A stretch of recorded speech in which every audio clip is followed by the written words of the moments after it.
Hello friends, कैसे हैं आप सब। उम्मीद करता हूँ आप सब बढ़िया से होंगे। आज हम इस वीडियो में दो कंपनियों के बारे में बात करेंगे, जिसमें पहली इन्वायरो इन्फ्रा इंजीनियर्स प्राइवेट लिमिटेड, इसकी टैगलाइन है एम्पावरिंग ग्रीन प्लैनेट, के बारे में बात करेंगे। इसकी ओपन डेट 22 नवंबर की है और क्लोजिंग इसकी 26 नवंबर को हो जाएगी। इसकी लिस्टिंग 29 नवंबर 2024 की होने वाली। इसका फेस वैल्यू 10 रुपीज़ पर शेयर का, यानी फ्यूचर में यह स्प्लिट हो सकता है। इसका प्राइस बैंड 140 रुपये से 148 रुपये पर शेयर का रखा गया। एक लॉट में 101 शेयर है। इसका टोटल इशू साइज 650.43 करोड़ का रहने वाला है, जिसमें फ्रेश इशू 572.46 करोड़ के रहेंगे, यानी कंपनी 38,68,000 नए शेयरों को जारी करेगी। और ऑफर फॉर सेल 77.97 करोड़ का है, यानी एग्जिट प्रमोटर 52,68,000 के शेयर बेचेंगे। एम्प्लॉयज के लिए 13 रुपए का डिस्काउंट है। लिस्टिंग इसकी BSE NSE पर होगी। यदि इसके रिजर्वेशन को देखें तो QIBs के लिए 50% का पोर्शन है, रिटेल इन्वेस्टर के लिए 35% का पोर्शन रखा गया और HNIs के लिए 15% का पोर्शन रिजर्व किया गया है। यदि इसके लॉट साइज को देखें तो रिटेलर मिनिमम 1 लॉट 101 शेयर की लगा पाएंगे।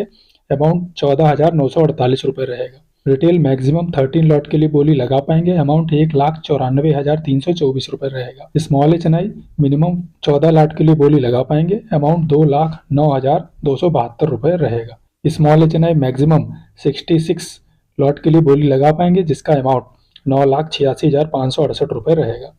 बिग HNI मिनिमम 67 लॉट के लिए बोली लगा पाएंगे। अमाउंट 10,01,516 रुपए रहेगा। यदि आपके पास अधिक पैसे हैं तो आप 13 लॉट के लिए बोली लगा पाएंगे। वैसे आप किसी भी कैटेगरी में अप्लाई कर सकते हैं। आप किस कैटेगरी में अप्लाई करने वाले हैं कमेंट करके जरूर बताएं। यदि कंपनी के प्रमोटर को देखें तो संजय जैन, मनीष जैन, रितु जैन एंड साक्षी जैन के कंपनी के प्रमोटर हैं और अभी इनके पास शेयर होल्डिंग प्री इशू 93.66% के। IPO लिस्ट होने के बाद पोस्ट इशू कुछ कम हो जाएगा। कंपनी क्या करती है? कंपनी 2009 में इनकॉर्पोरेट हुई थी इन्वायरो इन्फ्रा इंजीनियरिंग के नाम से। कंपनी पानी और गंदे पानी के ट्रीटमेंट प्लांट के डिजाइन करती है, निर्माण करती है और ऑपरेशन एंड रखरखाव की एक्सपर्ट है। कंपनी राज्य और नगर निगमों के प्रोजेक्ट को करती है। साथ ही जून 24 तक कंपनी ने पूरे भारत में 28 प्रोजेक्ट पूरे किए हुए हैं। यदि आपने फर्स्ट टाइम वॉच किया है तो चैनल को सब्सक्राइब करके बेल आइकन ऑन कर लें, जिससे वीडियो के लेटेस्ट नोटिफिकेशन आपको सबसे पहले मिल सके। यदि कंपनी की मैन पावर को देखें तो कंपनी के पास इंडस्ट्री एक्सपर्ट 180 इंजीनियर हैं, जो कंपनी को इंटरनल कंसल्टेंट करते हैं, सपोर्ट करते हैं और कंपनी को ग्रो कराने के लिए डिजाइनिंग, इंजीनियरिंग से कंस्ट्रक्शन वर्क में हेल्प करते हैं।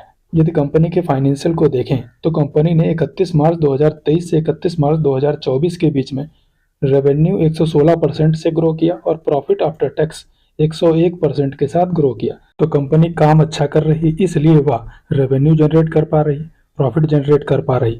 कंपनी का काम फ्यूचरिस्टिक है, इसलिए इसके IPO में अप्लाई करना उचित प्रतीत होता है। पर किसी भी IPO में अप्लाई करने से पहले अपने फाइनेंशियल एडवाइजर से सलाह जरूर लें, उसके बाद किसी IPO या किसी स्टॉक में अप्लाई करें। तो चलिए इसके कुछ फाइनेंशियल फंडामेंटल को देख लेते हैं। कंपनी ने 31 मार्च 2022 से 30 जून 2024 तक के फाइनेंशियल डाटा दिए हैं, जिसमें एसेट्स 22 में 148.27 करोड़ के थे। 30 जून 24 में एसेट्स 812.87 करोड़ के हो गए। यदि रेवेन्यू के देखें तो 31 मार्च 22 में रेवेन्यू 225.62 करोड़ का था। अभी के टाइम इनका रेवेन्यू 207.46 करोड़ का है। प्रॉफिट आफ्टर टैक्स 34.55 करोड़ का 22 में था। अभी के टाइम 30.78 करोड़ का है। नेटवर्थ 31 मार्च 22 में 71.62 करोड़ की थी। अभी के टाइम 30 जून 24 में 323 करोड़ की है। रिजर्व सरप्लस को देखें तो रिजर्व सरप्लस 22 में लगभग 70 करोड़ हुआ करता था। अभी के टाइम 186.29 करोड़ का है। यदि बोरोइंग को देखें तो 31 मार्च 22 में 18.11 करोड़ का इनके ऊपर बोरोइंग होती थी। अभी के टाइम 305.59 करोड़ की बोरोइंग है। कंपनी रिजर्व सरप्लस को मेंटेन नहीं करती, इसलिए बिना IPO के पैसे को अपने बोरिंग को खत्म नहीं कर सकती। चलिए देखते हैं कि IPO के पैसे को कंपनी क्या करेगी। कंपनी IPO से जुटाई रकम में से वर्किंग कैपिटल जरूरतों के लिए 181 करोड़ रुपए और 60 MLD STP के निर्माण के लिए 30 करोड़ रुपए खर्च करेगी। इसके अलावा कंपनी 120 करोड़ रुपए अपना लोन चुकाने में खर्च करेगी, जिससे कंपनी का रेवेन्यू बढ़ जाएगा, नेट प्रॉफिट बढ़ जाएगा, तो कंपनी अच्छा खासा मुनाफा जनरेट कर पाएगी। कंपनी के की परफॉर्मेंस को देखें तो इसका ROE 10.07% का है, रिटर्न ऑफ कैपिटल एम्प्लॉय 8.24% का है, डेप्ट ऑफ इक्विटी 0.95 का है। ये 1 से कम है तो ये अच्छी बात है।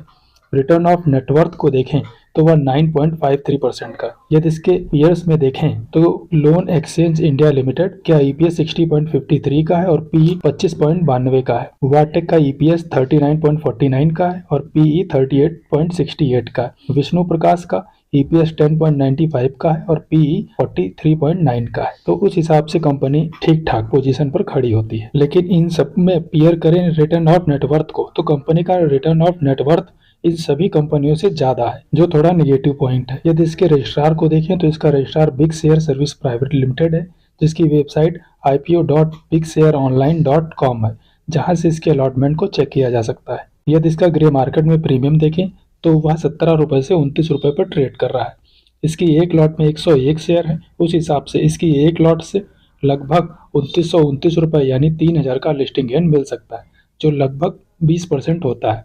अब इसमें दो पार्ट रखे गए, पहला रिटेल इन्वेस्टर के लिए, दूसरा एम्प्लॉय पोर्शन के लिए। यदि आप इन्वायरो में कहीं पर भी एम्प्लॉय हैं तो आप एम्प्लॉय पोर्शन में अप्लाई करिएगा, वरना आप रिटेल पोर्शन में अप्लाई करिएगा। यदि रिटेलर एम्प्लॉय पोर्शन में अप्लाई कर देंगे तो उनकी 100% एप्लीकेशन रिजेक्ट हो जाएगी, इसलिए इस बात का ध्यान रखिएगा। चैनल को सब्सक्राइब करके बेल आइकन ऑन कर लें, जिससे वीडियो की लेटेस्ट नोटिफिकेशन आपको सबसे पहले मिल सके। यदि अदर कंपनी की बात करें तो कंपनी का नाम है एनटीपीसी ग्रीन एनर्जी लिमिटेड। इसका आईपीओ आज से ओपन हो रहा है और इसकी क्लोजिंग 22 नवंबर को हो जाएगी। इसकी लिस्टिंग 27 नवंबर को होगी। इसका face value 10 rupees per share का, प्राइस बैंड 102 रुपए से 108 रुपए पर शेयर का रखा गया। एक लॉट में 138 शेयर। इसका टोटल इशू साइज 10,000 करोड़ का है। ये नेशनल थर्मल पावर कारपोरेशन की सब्सिडरी कंपनी है। यदि जिन लोगों के पास एनटीपीसी का पहले से शेयर रहा होगा या 13 नवंबर से पहले, वह इसके शेयर होल्डर कोटा में अप्लाई कर पाएंगे। यदि इसका ग्रे मार्केट में प्रीमियम देखें तो अभी के टाइम इसका लेटेस्ट प्रीमियम 70 पैसे पर ट्रेड कर रहा है, तो यहाँ से आपको लिस्टिंग गेन कुछ भी नहीं मिलने वाला है। इसमें अप्लाई करना है या नहीं अप्लाई करना है, ये आपका अपना खुद का डिसीजन होना चाहिए। इसमें भी कंपनी ने 3 पार्ट रखे हैं,